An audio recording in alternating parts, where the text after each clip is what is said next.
BBOR Black Box Online Radio, coming to you from West Virginia at heart and from around the globe. And hello, everybody. Today is Wednesday, another Ripper Wednesday. Welcome to the show. How's everybody doing? On Wednesdays, I talk to you guys about Jack the Ripper, perhaps the world's most famous unsolved mystery. And you guys know the drill. You can hit the like button if you want, subscribe if you haven't, and drop a comment down below if you have something to say about Jack the Ripper. For larger things, you can send them to me at blackboxonlineradio at AOL.com. And I am your host, Box Ned. Now, there have been numerous requests over the past 7 days to talk about the DNA breakthrough in the Jack the Ripper case. And firstly, I would also like to remind you guys that I do a segment every Monday about the Zodiac Killer here on BBOR. Frequently, it comes out as the Zodiac Killer News Report. And one person once wrote in the comments section, Zodiac Killer News Report? How can there be news about the Zodiac Killer? That's a 50-year-old case. Well, as we're going to see, there is frequently news about the Zodiac Killer, and there's even frequently news about Jack the Ripper, such as everything that's been going on over the last 4 weeks. There has been an enormous amount of discussions in regards to the DNA in the Jack the Ripper case. But I would like to address this particular question about why haven't I been talking about it on Ripper Wednesday? And the simple answer is, I have. I, in fact, did an entire response to this called Jack the Ripper, the DNA Evidence Full Analysis. I also have talked about this in 2024 and in 2023 and in 2022 when Ripper Wednesday was starting. And this is something that I really find to be very perplexing because the Jack the Ripper case is one where there isn't a lot of physical evidence. We have had over 136 years since Jack the Ripper committed the crime spree in 1888, going on 137 years. And Jack the Ripper murdered at least 5 women, and the 4th victim was named Catherine Eddowes. And this whole DNA breakthrough is the story of how there could be DNA evidence that was left by the Ripper on a shawl that was owned by Catherine Eddowes. Once again, I have done a direct response to this, but I've been going through all of these news articles. I've been going through all of these YouTube videos, and I've been noticed that certain news outlets are just putting out more and more and more Jack the Ripper articles.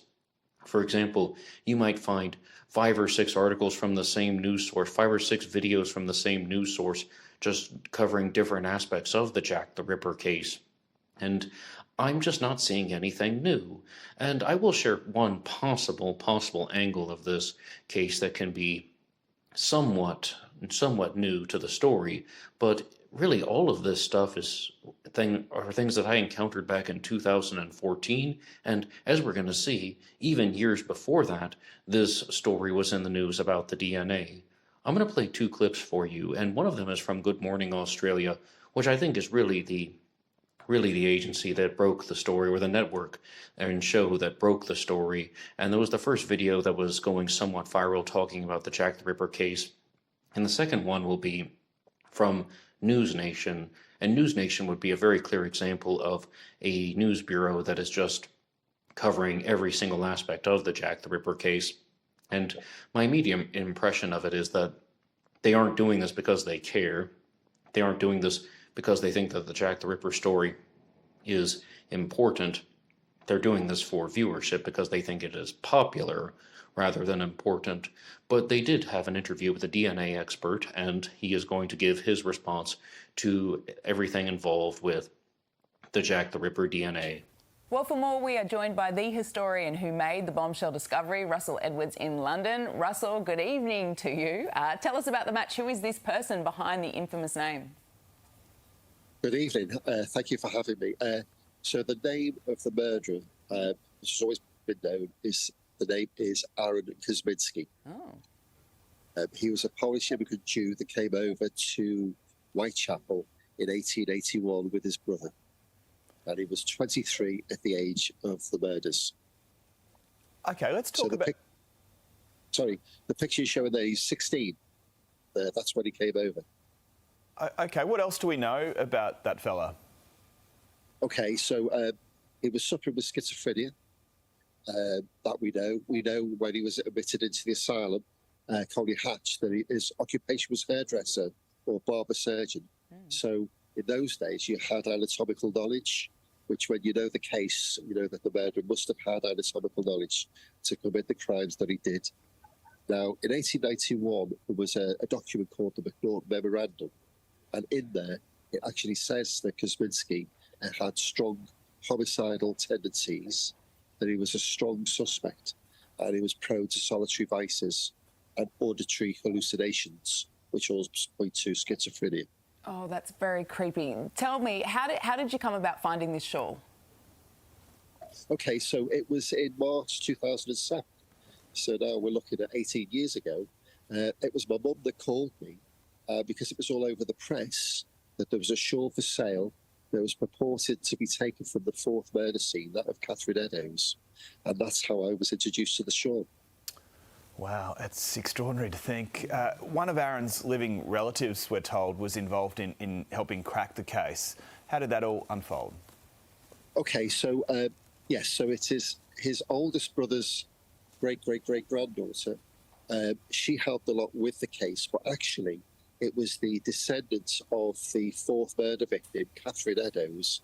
It was her great-great-great-granddaughter that gave us the DNA that we matched with the blood on the shawl.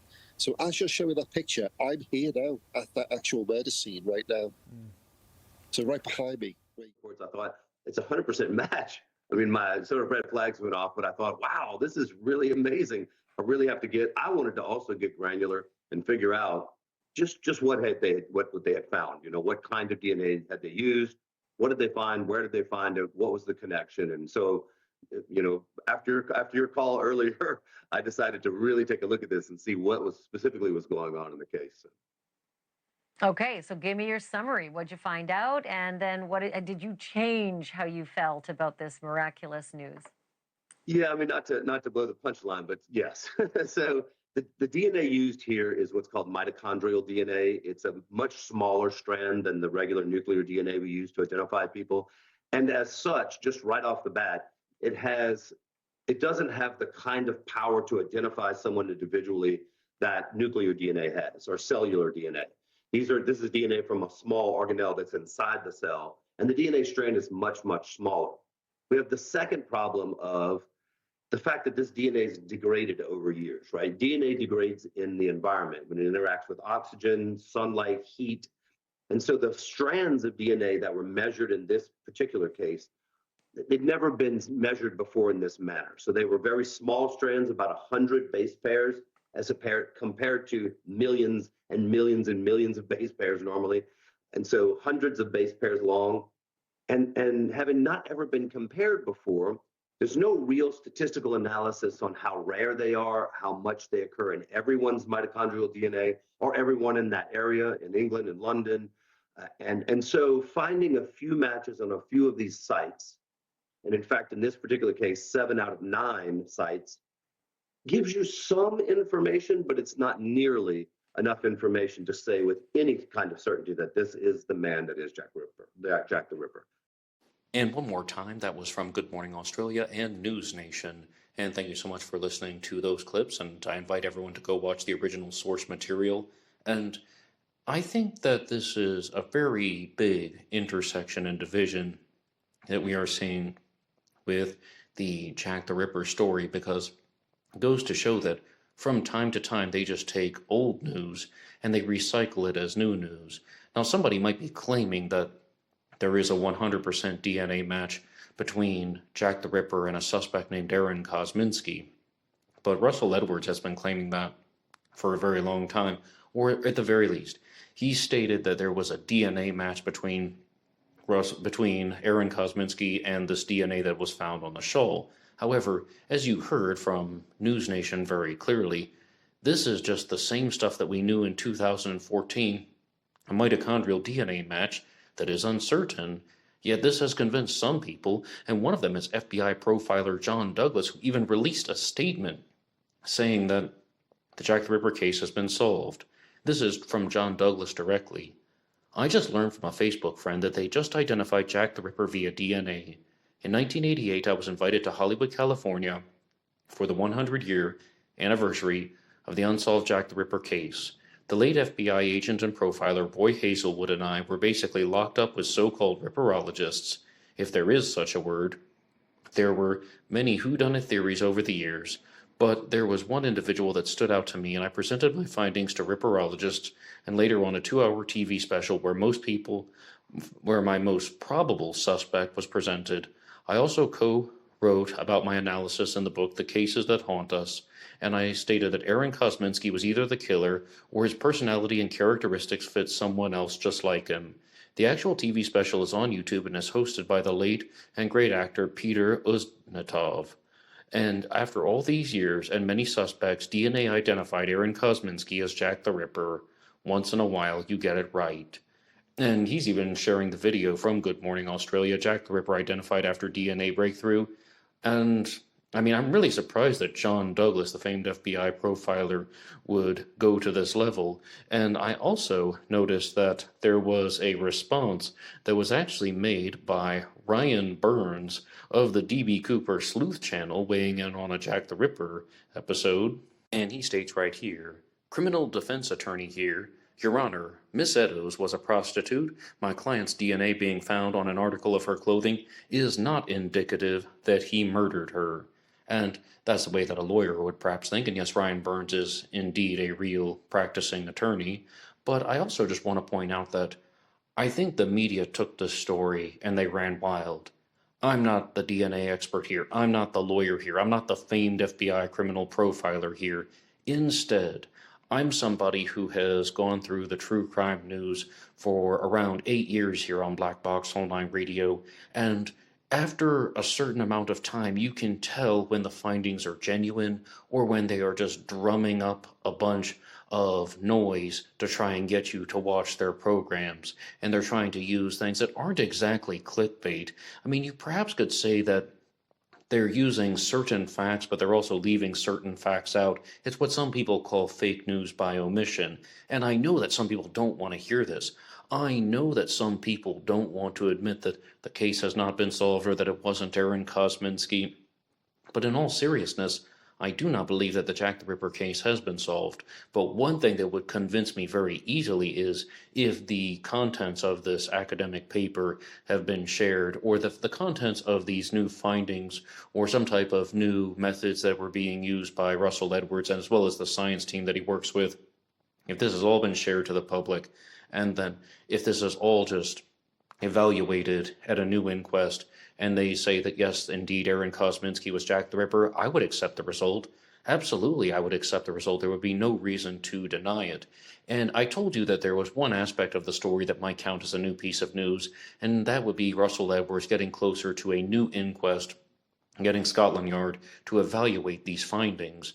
And if they certify them that Aaron Kosminski is Jack the Ripper, then I most likely would not dispute the result unless I had a very, very good reason not to.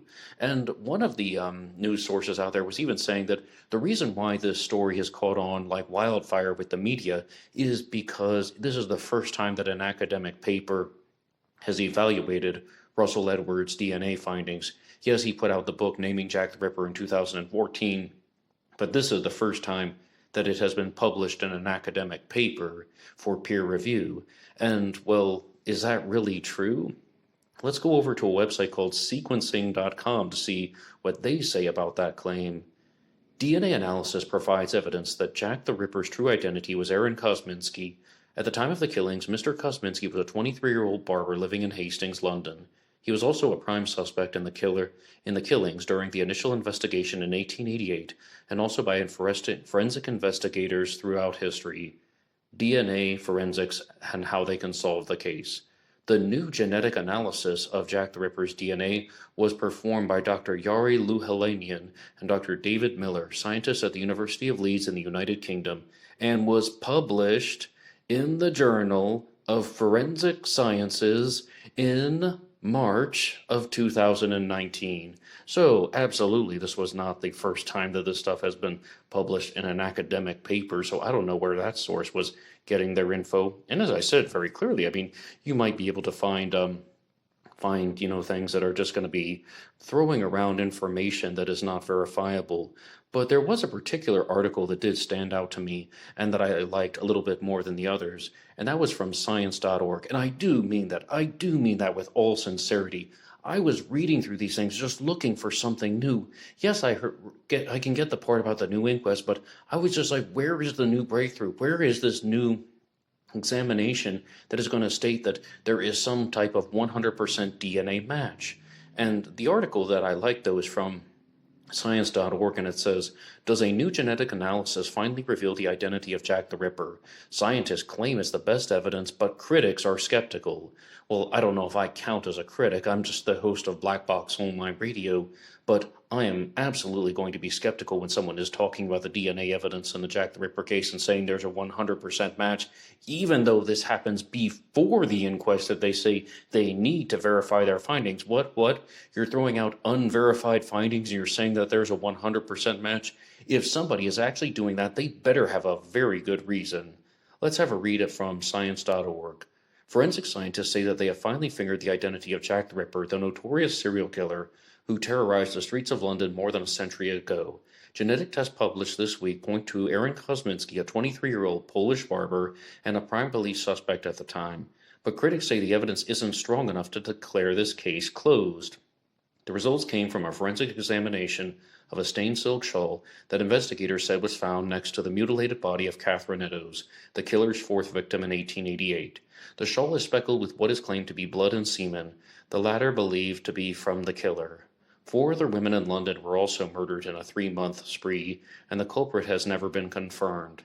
This is not the first time that Aaron Kosminski has been linked to the crimes, but it is the first time that the supporting DNA evidence has been published in a peer-reviewed journal. Well, they better have some additional evidence to what they shared back in 2019, as we've already seen very clearly. There are definitely peer-reviewed journals, or there are definitely academic journals that have examined findings that are associated with this. Perhaps they have something new. The first genetic tests on the Shaw samples were conducted several years ago by Dr. Yari Luhalanian, but he said that he wanted to wait for the fuss to die down before he submitted more results. Author Russell Edwards, who bought the shawl in 2007, gave it to him to use for the unpublished results of the test to identify Kosminski as the murderer in a 2014 book called Naming Jack the Ripper. But geneticists complained that at the time it was impossible to assess the claims because few technical details about the analysis of genetic samples from the shawl were available. And you even heard, though, in that little segment from the DNA expert, he's talking about how there are these methods that they use to examine mitochondrial DNA, and it's actually very, very, very vague, or vague might not be the best word. The connections that there might be between Aaron Kosminski and this sample are going to be improbable to identify 100%. And if you do watch that interview in its entirety from News Nation and with the DNA expert, number one, he says that Aaron Kosminski would not be convicted in a court of law. You just heard his defense attorney there, Ryan Burns, getting him off the hook. But also, the DNA expert agreed with that. Number two, he also stated that this is just an insufficient amount of evidence to proceed or to get the conviction. But also, number three, this was really interesting, that he estimated that about 2% of the population of London would have had the same type of mitochondrial DNA, or that could be found with the shawl. And these are some numbers that are much lower than what was presented by Edward Stowe of the House of Lechmere channel.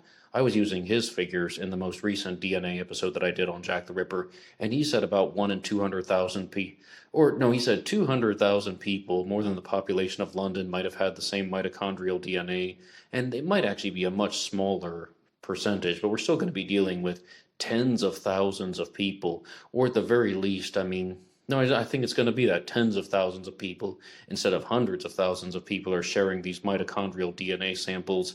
1 in 20,000? Does that mean that it was Aaron Kosminski? And as Ryan Burns pointed out, that even if Kosminski had done something with Catherine Eddowes, that doesn't mean 100% that he was Jack the Ripper.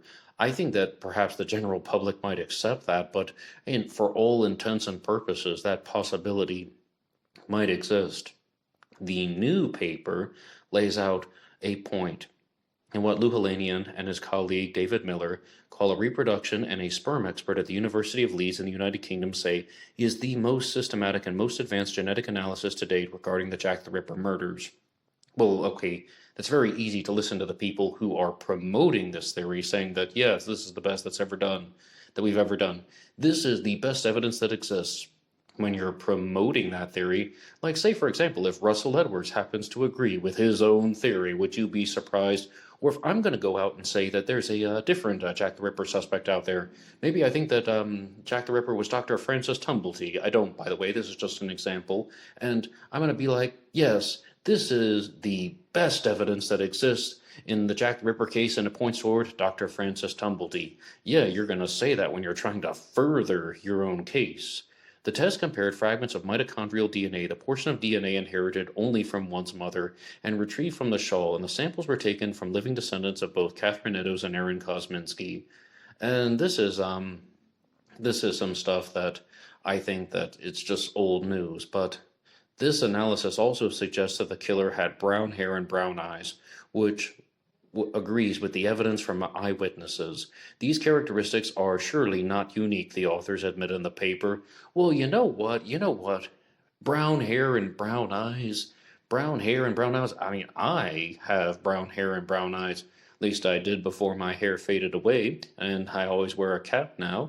But, I mean, this is really just, not shocking at all. The majority of Jack the Ripper suspects had brown hair and brown eyes, not to mention the fact that a lot of people believe that Jack the Ripper was Jewish. Maybe he was, maybe he wasn't, but a lot of Jewish people who lived in London at the time would have brown hair and brown eyes. A lot of people believe that Jack the Ripper was an East European Jew. Brown hair and brown eyes would be very common. And that is really not even a strong point at all in favor of Aaron Kosminski as a Jack the Ripper suspect. The results are unlikely to satisfy critics. Key details on the specific genetic variants identified and compared between DNA samples are not included in the paper. Well, that's something. Instead, the authors represent them in a graphic with a series of colored boxes, where the boxes overlap and they say the shawl and modern DNA sequences are matched. Well, here's some things though. Like I said, if they do go through this second inquest, and if they do have some type of verification from Scotland Yard, I would most likely accept the results. And here's another reason why. I've said this for a very long time. I think Aaron Kosminski is a strong Jack the Ripper suspect. I don't know if this is the best way to convict him, the semen stain on the shawl that was owned by Catherine Eddowes, but I mean, I think there's evidence that does indeed support Kosminski, and you have to look at why they would go after Kosminski in the first place. You also have to look at Kosminski's mental health at the time. Certain factors are pointing toward him and his mental instability that could have been driving him to commit the crimes at certain times, partnered with the fact that he had schizophrenia, as you heard Russell Edwards say in the video clip, and Jack the Ripper's activities happened at a very infrequent time. I know that there's the Autumn of Terror that goes from August 31st to November 9th of 1888, but Jack the Ripper wasn't committing a murder every single time. And I also thought it was really interesting that Russell Edwards was stating that he does not believe that Jack the Ripper wrote the letters, as he stated in a portion of the Good Morning Australia interview. He says that they were fabricated by a journalist, and that the entire Jack the Ripper persona was fabricated by a journalist, mostly meaning the Dear Boss letter. He believes that one was not written by Kosminski, which I think almost certainly Kosminski did not write the Dear Boss letter, because that almost has the flow of a native English speaker who was educated in England in his childhood, whereas Kosminski, of course, came from Poland. But at this time, I would like to turn it over to you guys, and I, again, am just a little bit disappointed with the media. I've been saying this stuff for years, that we don't conclusively have Jack the Ripper's DNA, and they're trying to make it look like, yeah, absolutely, we do have Jack the Ripper's DNA. And I just think that this is something that is unclear. This is something that might not even be practical, and I hope I'm not coming across as overly dismissive. I'm coming across as someone who is trying to get to the truth, not just what is emotionally satisfying to certain people, not just a bunch of scientists who say, oh yes, we have the absolute best method in the world because it is our method, and if it weren't our method, we might not say that it was the best in the world. I don't like that type of thinking at all. But in all seriousness, I do not believe that this is the strongest way to get a conclusion to the Jack the Ripper case. I do not believe that this is the exact way that we should be trying to go about this. I mean, there must be something else, and I'm not even necessarily sure that I can tell you what that is, but we're going to keep exploring that on Ripper Wednesday. And you can put your ideas in the comments section down below. Anybody can write the show at blackboxonlineradio@aol.com. You can get me on Facebook under my name, Ned DeHaan. There's also a Black Box Online Radio Facebook page, and I'm going to be using that much more frequently. And feel free to tune into the episode about the Zodiac Killer on Monday. I also do episodes about D.B. Cooper on Friday. And of course, you're listening to Ripper Wednesday right now. That's all for me now, and I'll see you in the future. Until next time.